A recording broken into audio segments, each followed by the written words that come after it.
Joseph Joestar, el besto Jojo, carrea Battle Tendency como toro sin usar pastillas. ¿Quieres saber cómo? Pues mira este video. No sin antes decir, súbete a la imagineta, dale like, suscríbete y empecemos directamente con la Jojo aventura del día de hoy.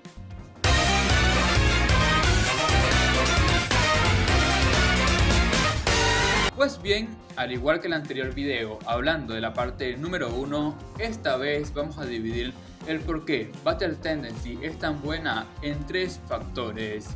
Esos 3 puntos que hablaremos son Joseph Joestar, Jojo y el protagonista. Porque sí, el nieto de Jonathan Joestar, Joseph Joestar, es sin dudas de lejos uno de los mejores personajes de la serie, uno de los mejores Jojos.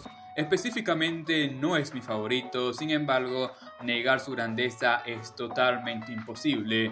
¿Esto por qué? Porque a diferencia de su antecesor, Joseph Joestar es mucho más carismático, es mucho más inteligente y mucho más divertido y entretenido.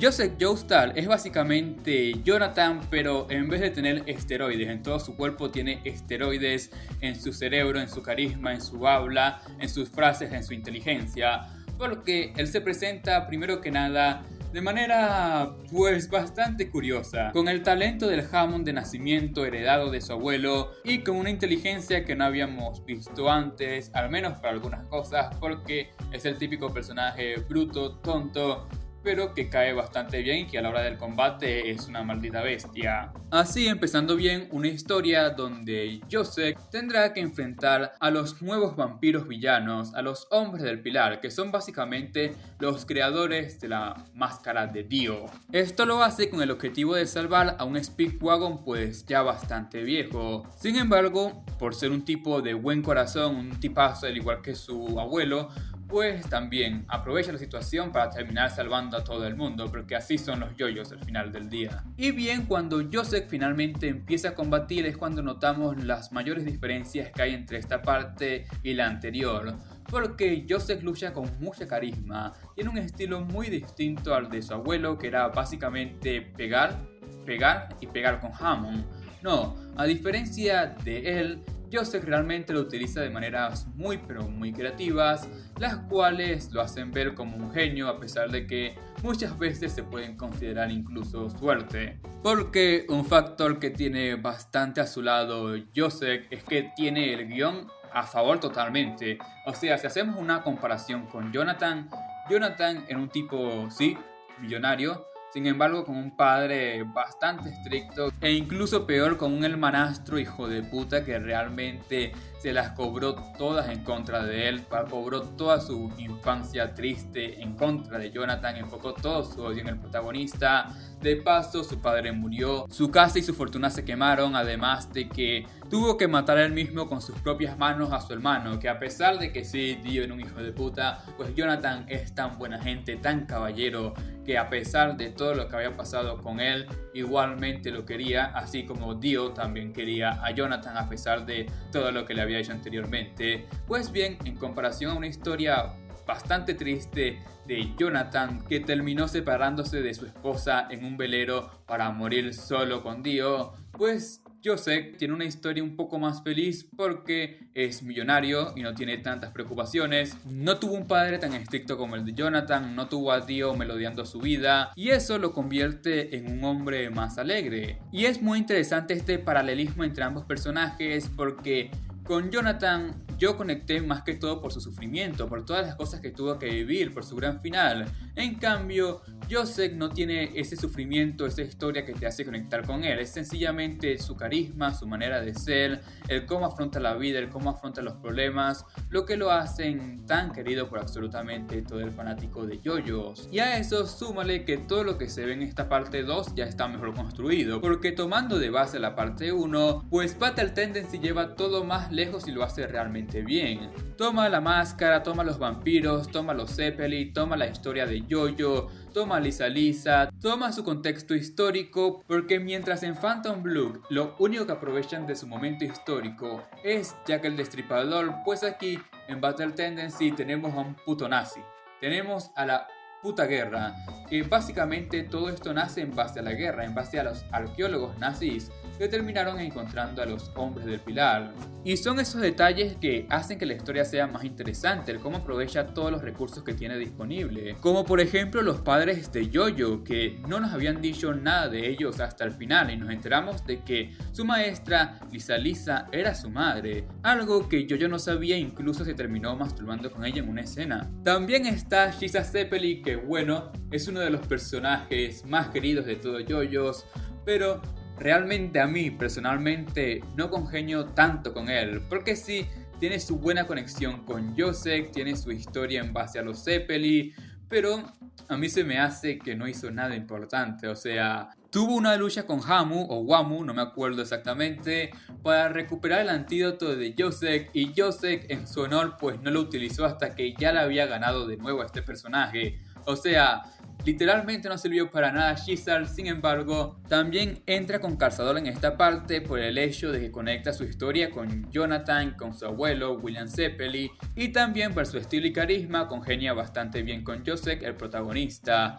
Aunque eso sí, para mí siempre va a ser muy superior Von Strongheimer como Jojo Bro de esta parte. Y un factor que es también importante en lo que es la construcción de la historia y los personajes son los villanos, los hombres del pilar. Realmente no hay villanos más infravalorados que estos en todo JoJo. Quiero decir, los demás son claramente superiores, pero es que también son bastante buenos, son ignorados a pesar de que tienen calidad en todo su cuerpo que lo muestran bastante. Y eso es cine, por algo que vamos a estar comentando un poco más adelante, pero enfocándonos en los villanos, Wamu, AC/DC y Cars, los hombres del pilar que fueron más interesantes que Dio en la primera parte, seamos sinceros. Y es que a pesar de que no tenían la misma carisma, sí que causaron más problemas al protagonista, porque si vemos la primera parte, pues es bastante básica. Jonathan logra vencer a Dio quemándolo en su casa, posteriormente aprende a utilizar el Hammond porque Dio había regresado y apenas lo aprendió y era un prodigio digno de ser nombrado entre los más poderosos, y por eso mismo es que le ganó al buen Dio de primeras, sin más. En cambio, aquí los hombres del pilar le muestran a Jonathan que su Hammond es demasiado débil, por lo cual debe entrenarlo para así llegar al nivel de los hombres del pilar. Algo que funciona bastante bien porque crean escenarios muy pero muy buenos para el protagonista, para Yosek, y esos son los entrenamientos con Lisa, con Shizar y con Suzy Q. Y además de esto también tienen una historia más construida porque son los originales, o sea, son los dueños de la máscara. Son los vampiros ancestrales de hace 5000 años, por lo cual son más interesantes que el hombre que sencillamente tomó su invento. Su derrota, sin embargo, no es tan impresionante porque es literalmente ayuda del guión pura y dura a favor de Joseph Joestar. Sin embargo, todos los demás factores hacen que estos villanos sean bastante memorables y, diría yo, más importantes de lo que muchas personas realmente creen en JoJo's Bizarre Adventure.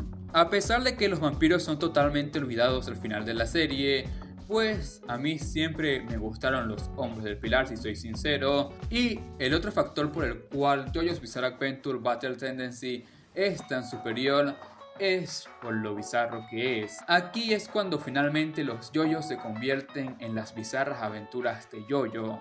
Esto gracias a un protagonista que realmente utiliza todo a su favor, con situaciones realmente hilarantes, peleas únicas que nadie espera cómo acaban, y acaban de la peor manera pero al mismo tiempo la mejor porque terminas muriéndote de risa al verlas. Personajes que realmente están locos pero algunos totalmente volados de la cabeza, todavía más exhibicionismo dentro de los personajes presentados, un final inesperado y sobre todo un JoJo que carrea con todo. Claramente, JoJo's Bizarre Adventure Battle Tendency no es la mejor parte de JoJo, sin embargo, es una de las más queridas y más recordadas porque para muchos es cuando realmente empiezan las bizarras aventuras de JoJo's. Y para mí, por ejemplo, también estoy de esa mentalidad, porque sí, no es ni mi JoJo ni mi parte favorita. Sin embargo, es la que siento que representa a la perfección toda la serie. Porque JoJo's después de esto se vuelve más complejo, tiene 1000 vueltas más, tiene personajes más interesantes.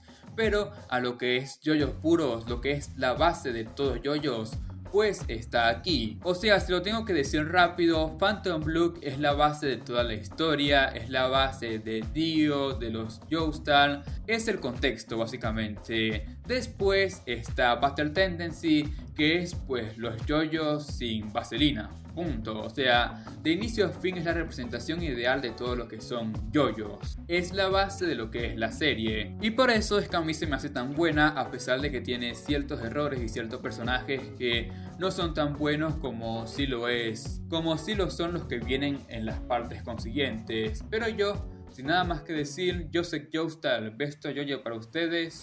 Para mí, no, pero respeto a todo el que diga que sí. Pero ya, sígueme en Instagram, dale like, suscríbete y nos vemos con más de yoyos o con lo que venga.